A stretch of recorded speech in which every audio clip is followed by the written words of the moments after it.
Good day and welcome back to another DB Legends video. In this video we're going to take a look at the brand new Hyperdimensional carp that has come to DB Legends. So this Hyperdimensional carp is in line with the brand new Fierce Fight Zamasu, and it's a great way to earn his Z-Power but also to get your hands on some Legends Festival medals. So it's a great way to farm both of these, and since Legends Festival medals are so closely tied to getting 3000 Chrono Crystals, it's a great way to improve your overall collection of them. There's also really good platinum equipment that has come out that is for the merged Zamasu, and it's actually really quite strong. It could be interesting, and it's going to be nice to see how it improves them and improves the overall Zamasu team. Now with that being said, I think it's going to be interesting for us, so let's take a look at how you can take on the Hyperdimensional carp. Now it's important to remember that in the Hyperdimensional carp there are some missions. So these missions are somewhat correlated to how many attempts you take. They also drop 30 of the Legends Festival medals, which are pretty valuable, as I mentioned, and some slot removers and Chrono Crystals. All things a lot of players are going to want right now and pretty much always want. So if you take a look, the Fierce Fight event for Zamasu, which I have already covered, is something that you're going to want to do before you take on Hyperdimensional carp, because it's going to allow you to just start working on the Zamasu that you are going to be working on with the Z-Power from this event. The Z-Power from this event is going to be based on what missions you complete during the event itself, obviously with Hyperdimensional carp's revamp, and also it can be boosted by using the red Fierce Fight GT Goku. So if you don't have him, please grab him. You can place him in your party or use him as a fight member. Doesn't matter, you just have to have him as a support and the bonus will still count. And that's basically it. Everything else is just to take on the event. The bonuses are for GT family and Vegeta family. There are 3 typings to Zamasu. Zamasu will alternate between a blue, purple and green typing. So try and bring yellow and green, or purple and green, or purple and yellow, and hopefully your ally will bring something else to counteract.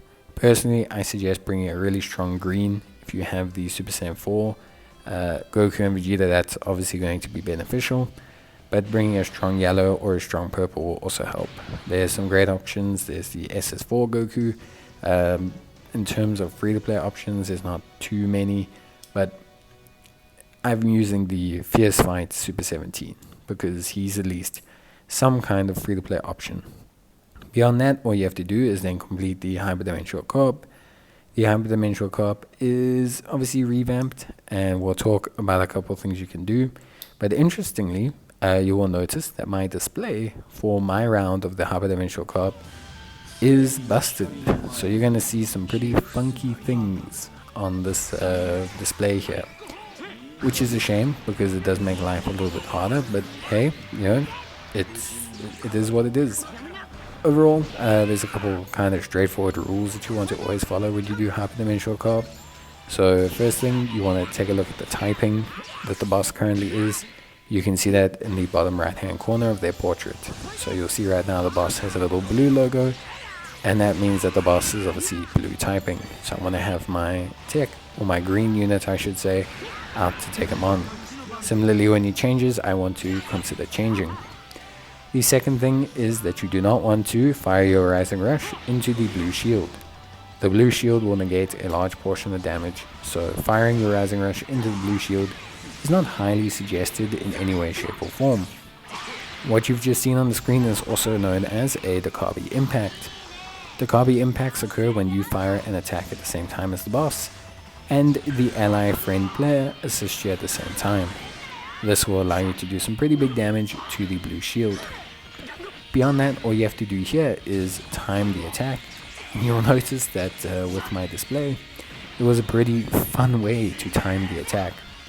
If you both time the attack at the top hand side of the little reticule that you saw there, you will get a perfect, and by getting a perfect you dramatically increase the overall damage that you do to the boss. So getting a perfect is definitely much preferred.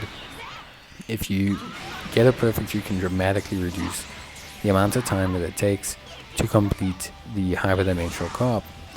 And then beyond that, it's just basically rinse and repeat. If you do not manage to kill him with your first Rising Rush, you want to basically continue to attack him, you want to continue to take down his shield, and you want to continue to Rising Rush him when his shield is down.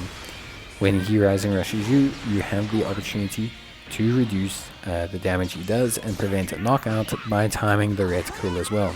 Only one of you needs to get it correct to dramatically reduce the damage and prevent the knockout, and if you both get it correct, then it reduces the damage even further. When the boss holds your ally in stasis, like he was just doing there, another thing you can do is hit them with an attack. Now usually it takes 2 or 3 attacks, alternatively it will take 1 ultimate attack to knock them out of holding your ally in that kind of stasis paralysis mode. Beyond that, that is pretty much it. Again, it just comes down to essentially getting rid of the boss's blue shield. As long as you get rid of the boss's blue shield, you should be fine. If you enter it to copy impact like I just did, you're going to want to just swipe the screen in the directions indicated, and you'll have a pretty decent time. That's it. You'll see these missions popping up during the course of the battle. It's best to complete these when they are available. The reason being is that that's your opportunity to pick up additional platinum gear and to pick up additional Z power. If you don't do it, then it's just a random drop chance. So you have a random chance at bonus drops, but generally speaking, you do want to try and pick up those bonus missions. It does help a lot. So as you can see, even through my crippling UI bug, I managed to get the perfect Rising Rush, and we managed to take out Zamasu. So yeah, if I can do it with this crippling UI bug, I promise you, you should be able to have a pretty decent time. Obviously, that's basically it for Hyperdimensional Co-op. Just please remember that you do need to do it quite a few times to max out your Zamasu. You want to at least run it the 3 times a day, if not more. And the sooner you max out Zamasu, the easier it's going to be to do his challenge battles. And just in general, it's going to be a nice way to get an additional event exclusive unit. But yeah, that's basically it. I don't think there is anything else that needs to be mentioned. I think it's all pretty straightforward. There is an exchange shop. Obviously you get the Legends Fest medals, but you do get the stock standard Hyperdimensional Co-op rewards. And that includes the chance to buy previous platinum gear, but also includes the chance to get chrono crystals, 300 of them to be precise. So pretty straightforward stuff. I highly suggest you pick those up. And otherwise, that's it for Hyperdimensional Co-op. So if you enjoyed the video, let me know, and I'll see you guys in the next one. But until then, take care, stay safe, and as always, see you guys next time. Bye.